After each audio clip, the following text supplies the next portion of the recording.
দরজা খুলে অপু অফিসের উদ্দেশ্যে বের হতে চমকে উঠে দরজার সামনে দাঁড়িয়ে গেল। সিঁড়ি বেয়ে হেলে দুলে আস্তে আস্তে লিফটের দিকে আসছে জোনাকি ভাবি। অপুকে দেখে মুচকি একটা হাসি দিল। অপু এমনিতেই আগে থেকে জোনাকির উপরে ক্র্যাশ খেয়ে আছে। জোনাকির হাসি দেখে তো মনের ভেতরে লাড্ডু ফুটতে লাগলো। জোনাকির পা থেকে মাথা পর্যন্ত বারবার তাকাচ্ছে আর কামনা বাসনায় উন্মাদ হয়ে উঠছে। জোনাকিও রোমান্টিক মুডে আস্তে আস্তে অপুর সামনে এগিয়ে আসছে। এমন সময় বাসার ভেতর থেকে একটা হাত বের হয়ে আসলো। অপুর কলার ধরে কিছু বোঝার আগেই টান দিয়ে বাসার ভেতর নিয়ে দরজা বন্ধ করে দিল। জোনাকি কিছুটা অবাক হয়ে গেল। অপুকে টানতে টানতে ড্রয়িং রুমের ভেতরে ঢুকিয়ে রাগান্বিত হয়ে চোখ বড় বড় করে অপুর দিকে তাকিয়ে অপুর স্ত্রী ইভামনি বলল, কয়লা ধুলে কখনো ময়লা যায় না, তোমার স্বভাবও কোনোদিন ভালো হবে না। অপু কাপা কাপা গলায় বলল, আমি আবার কি করলাম? আমি তো অফিসে যাচ্ছিলাম। তুমি জোনাকি ভাবির দিকে হা করে তাকিয়েছিলে কেন? আর জোনাকি তোমাকে দেখে মুচকি মুচকি হাসছিল কেন? আমি কখন জোনাকির দিকে তাকিয়েছি? তুমি এসব কি উল্টাপাল্টা কথা বলছো? আমার সাথে একদম নাটক করবে না। আমি তোমাকে হারে হারে চিনি। আচ্ছা, জোনাকির মধ্যে কি এমন আছে যা আমার মধ্যে নেই? তাকাও, আমার পা থেকে মাথা পর্যন্ত দেখবে। যেভাবে এত সময় জোনাকিকে দেখেছো, আমি তো সব সময় তোমাকে দেখি। বিশ্বাস করো, আমি আর কাউকে কখনো তোমার মতো করে দেখি না। আবার বলছি, নাটক করো না। একটু আগে বাসা থেকে বের হওয়ার আগে তোমার সাথে আমার কি হয়েছিল একটু মনে করে দেখো তো। দুজন দুজনকে জড়িয়ে ধরে কিছু সময় মিষ্টি মুখ করলো। তারপর দুজন দুজনকে ছেড়ে দিয়ে ইভামনি বলল, সারা দিনের এনার্জি দিয়ে দিলাম। ডানে বামে অনেক বসন্তের কোকিল থাকে, কাকের বাসায় ডিম পাড়তে চায়। ভুলেও কোনো কোকিলের দিকে তাকাবে না, মনে থাকে যেন। এবার অফিসে যাও। আচ্ছা আসি বলে অপু বাসা থেকে বের হয়ে গেল। কি মনে পড়েছে? হ্যাঁ মনে পড়েছে। তারপরও তুমি ডানে বামে তাকালে কেন? আসলে তুমি যেটা ভাবছো এমন কিছু না। আবারও বলছি, নাটক করো না। দেখো ইভা, আমার অফিসের সময় হয়ে গেছে। আমি এখন অফিসে যাই। তোমার নিজের ব্যবসা, 1 ঘন্টা পরে গেলেও কোনো সমস্যা না। কারো কাছে তোমার জবাবদিহি করতে হবে না। কিন্তু তুমি এত তাড়াহুড়ো করছো কেন? প্রতিদিন এত সকাল সকাল অফিসে যাও কেন? নিশ্চয়ই অফিসে নতুন মেয়েকে নিয়োগ দিয়েছো। শুধু সন্দেহ করো। আমি যা করি না তা নিয়েও সন্দেহ করো। আজ অফিসে যেতে পারবে না। সারাদিন আমার সামনে সামনে থাকবে আর আমার পা থেকে মাথা পর্যন্ত বারবার কামনার চোখে চেয়ে চেয়ে দেখবে। এটা কিন্তু তুমি বাড়াবাড়ি করছো। আর তুমি যেটা করো সেটাকে কি বলে? আমি তো বললাম আমি এমন কিছু করিনি। আবারও বলছি, নাটক করবে না। আমি যা বলেছি তাই করবে। সারাদিন আমার পা থেকে মাথা পর্যন্ত দেখবে আর এটাই শুধু ভাববে বাহিরের মহিলাদের চেয়ে আমার সারা শরীরের কোনো অংশে কম আছে কিনা। আহা, তোমার আরো বেশি আছে। তাহলে বাহিরের মহিলাদের দিকে তাকাও কেন? আরে আমি তাকাই না তো। লুক অ্যাট মি, আমার দিকে তাকাও। আমাকে অফিসে যেতে দাও। Look at me. অপু ভীষণ বিরক্ত হয়ে গেল। এমন সময় কলিং বেল বেজে উঠল। ইভা বলল, এখন আবার কে আসলো? আচ্ছা আমি গিয়ে দেখি কে এসেছে। এখানে চুপচাপ দাঁড়িয়ে থাকো, আমি গিয়ে দেখছি বলেই ইভা মেইন দরজার দিকে চলে গেল। মেইন দরজা খুলতেই জোনাকিকে দেখে ইভা কিছুটা অবাক হয়ে গেল। জোনাকি হাসি মুখে বলল, ভাবি আমি অনেক সময় বাহিরে দাঁড়িয়েছিলাম, শেষ পর্যন্ত কলিং বেল টিপতে বাধ্য হলাম। আপনি বাহিরে দাঁড়িয়েছিলেন কেন? আর এখন কলিং বেল টিপছেন কেন? আমি আসলে আপনার হাজবেন্ডের জন্যই দাঁড়িয়েছিলাম। কথাটি শুনে ইভার মাথা মেজাজ গরম হয়ে গেল, কিন্তু নিজেকে কন্ট্রোল করে বলল, আমার স্বামীর কাছে আপনার কাজ কি? আসলে ভাবি, আমাদের গাড়িটা নষ্ট হয়ে গেছে। আপনাদের গাড়ি আছে, তাই যদি আমাকে অফিস পর্যন্ত একটু লিফট দিত। এমন সময় অপু ড্রয়িং রুম থেকে বের হয়ে এসে বলল, ভাবির গাড়ি যখন নষ্ট হয়েছে তখন তাকে একটু লিফট তো দেওয়াই যায়। ঠিক আছে, তাহলে তুমি থাকো, আমি অফিসের দিকে যাচ্ছি। কথাটি শোনা মাত্রই ইভার চোখ বড় বড় হয়ে গেল। নিজেকে কন্ট্রোল করে ভদ্রতা বজায় রাখার জন্য সেন্সলেস হওয়ার নাটক করে মাথায় হাত দিয়ে বেহুশ হয়ে ফ্লোরে পড়ে গেল। জোনাকি আর অপু দুজনেই চমকে উঠল। ইভার জ্ঞান ফেরানোর চেষ্টা করলো। অস্থির হয়ে দুজনেই ইভাকে ধরে তোলার চেষ্টা করলো। অপু বারবার ডাক দিচ্ছে, কিন্তু ইভার জ্ঞান ফিরছে না। দুজনে হাতে হাতে ধরে তুলে বেডরুমের দিকে নিয়ে যাওয়ার চেষ্টা করছে। ও শুয়ে দিয়ে অপু বারবার চেষ্টা করছে ইভার জ্ঞান ফেরানোর জন্য, কিন্তু কিছুতেই ইভার জ্ঞান ফিরছে না। কি করবে অপু? অস্থির হয়ে উঠল। জোনাকি বলল, ভাই আপনি ডাক্তারকে ফোন দিন। ভাবির যে অবস্থা, না হয় মেডিকেলে নিয়ে চলুন। দেখছি ভাবি কি করা যায়। আপনার তো অফিসের সময় হয়েছে, আপনি অফিসে যান। আমাকে নিয়ে ভাববেন না। ভাবি অসুস্থ, আমি তার পাশে বসছি। আপনি ডাক্তার নিয়ে আসুন। আচ্ছা ঠিক আছে, আপনি বসুন, আমি ডাক্তার নিয়ে আসছি বলেই অপু বিছানা থেকে উঠে দৌড়ে রুম থেকে বের হয়ে গেল। জোনাকি পাশে বসলো। ইভা মিটিমিটি চোখে জোনাকির দিকে তাকাচ্ছে। জোনাকি ইভার মাথায় হাত বুলাতে লাগলো। মনে মনে বলল, এই মহিলার হাত থেকে বাঁচার জন্য নাটক করলাম, আর এই মহিলা এখন আমার বেডরুম পর্যন্ত এসেছে।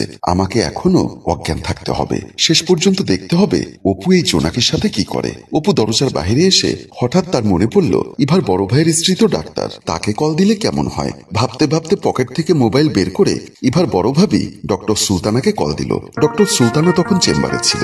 অপর প্রান্ত থেকে কলটা রিসিভ করতেই অপু সালাম দিয়ে ঘটনা সবকিছু খুলে পড়ল।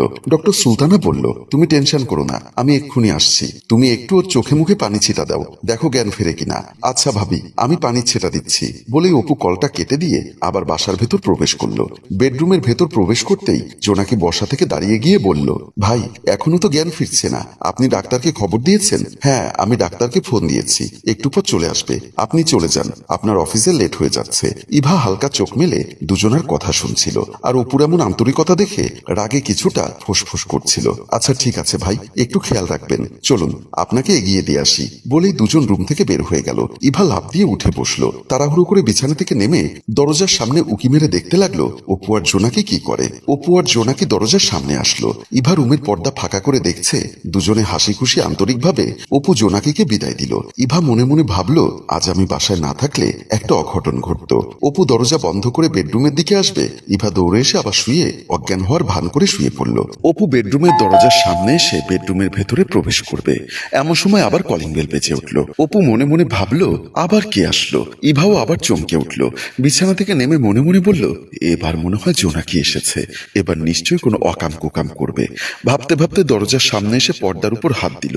ভাবতে ভাবতে অপু আবার মেইন দরজার দিকে চলে গেল। দরজা খুলতেই ডক্টর সুলতানা বাসার ভেতরে প্রবেশ করলো। অপু বলল, ভাবি এসেছেন, চলুন বেডরুমে চলুন, ইভার এখনো জ্ঞান ফেরেনি। এমন সময় ডক্টর সুলতানা বেডরুমের দিকে তাকাতেই দেখতে পেল পর্দা ফাঁকা করে ইভা তাদের দিকে তাকাচ্ছে। ডক্টর সুলতানা মনে মনে বলল, কি ব্যাপার? অপু বলল, ইভা অসুস্থ, বেহুশ হয়ে পড়ে আছে, আর আমি তো দেখলাম ইভা পর্দার ফাঁকা দিয়ে ঝুঁকি মারছে। অপু বলল, ভাবি আপনি কি কিছু ভাবছেন? না না, কিছু ভাবছি না। আচ্ছা অপু, ইভার সাথে কি তোমার কোনো ঝগড়া হয়েছে? না ভাবি, কোনো ঝগড়া হয়নি, আমি অফিসে যাচ্ছিলাম, হঠাৎ ইভা মাথা ঘুরে পড়ে গেল। আচ্ছা ঠিক আছে, চলো রুমে চলো। বলেই সামনে পা বাড়াতেই ইভা দৌড়ে আবার বিছানার কাছে এসে বিছানায় উঠে অজ্ঞানের ভান ধরে শুয়ে পড়ল। অপু ও ডক্টর সুলতানা রুমের ভেতর প্রবেশ করলো। ডক্টর সুলতানা বিছানার উপর বসলো, ইভার হাত ধরে পালস চেক করলো, তারপর অপুর দিকে তাকিয়ে মলিন মুখে বলল, সমস্যা তো গুরুতর, আমার মনে হয় না 2-1 দিনের মধ্যে জ্ঞান ফিরবে। অপু অবাক হয়ে বলল, কি বলছেন ভাবি? একটা মানুষ কিভাবে 2-3 দিন অজ্ঞান হয়ে থাকে? ওকে আমি মেডিকেলে নিয়ে যাই, যেভাবেই হোক সুস্থ করতে হবে। আহা, আমি ডাক্তার, আমি তো রোগীর পালস দেখেই বুঝতে পেরেছি ও মারাত্মক রোগে আক্রান্ত। তুমি একটা কাজ করো, ও বেহুশ পড়ে থাকুক, তুমি আর আমি ভালো কোনো রেস্টুরেন্টে গিয়ে আজ দুপুরে লাঞ্চ করে আসি। ভাবি, আপনার মাথায় কি সমস্যা হয়েছে? আমার স্ত্রী অসুস্থ, আমার স্ত্রীকে ফেলে রেখে আমি আপনার সাথে দুপুরে লাঞ্চ করতে যাব? ভাবির এমন কথা শুনে ইভার আগে যেন গড়গড় করছে। ডক্টর সুলতানা আবার বলল, অপু, আমি কিন্তু ইভার থেকে কম সুন্দরী নই, আমার মতো সুন্দরীকে নিয়ে কতজনে হোটেলে যেতে চায়, তুমি আমাকে নিয়ে চাইলেই যেতে পারো, কেউ জানবে না। ইভা তো অজ্ঞান, এটা অনেক বড় একটা সুযোগ, তা না হলে তোমাদের গেস্ট রুমেও আমাকে নিয়ে যেতে পারো। ডক্টর সুলতানের কথা শুনে অপু হা করে তাকিয়ে রইল, কি বলবে ভাষা খুঁজে পাচ্ছে না। কিন্তু ইভা আর সহ্য করতে পারল না, লাফ দিয়ে বিছানা থেকে উঠে দাঁড়িয়ে হুঙ্কার ছেড়ে বলল, ভাবি তোমাকে আমি খুব ভালো মেয়ে মনে করতাম, কিন্তু তোমার চরিত্রে তো সমস্যা আছে। ছি ছি, তুমি শেষ পর্যন্ত আমার স্বামীর দিকে নজর দিয়েছ। ইভাকে সুস্থ দেখে অপু অবাক হয়ে তাকিয়ে আছে, আর ডাক্তার সুলতানা হাসতে হাসতে বলল, অপু এবার বুঝতে পেরেছ, সুস্থ মানুষ যদি অজ্ঞান হওয়ার ভান করে তাকে তুমি 2-3 দিনে কেন 2 সপ্তাহেও জ্ঞান ফিরাতে পারবে না। ইভা অজ্ঞান ছিল না, ও নাটক করেছে। ইভা বুঝতে পারল তার ভাবি এত সময় যা করেছে তার জ্ঞান ফেরানোর জন্যই করেছে। ইভা খুব লজ্জা পেল। অপু বলল, ইভা ভাবি এসব কি বলছে? তুমি কি তাহলে অজ্ঞান হওনি? তাহলে এত সময় নাটক করলে কেন? ডক্টর সুলতানা বলল, আমি যতটুকু বুঝলাম ও তোমাকে প্রচন্ড ভালোবাসে আর সন্দেহ করে। ভাবি এটা ঠিক কথা, ও আমাকে প্রচন্ড সন্দেহ করে। কি ব্যাপার ননদি, আমার ননদ জামাইটাকে সন্দেহ করে কেন? এবার কি বুঝতে পেরেছ?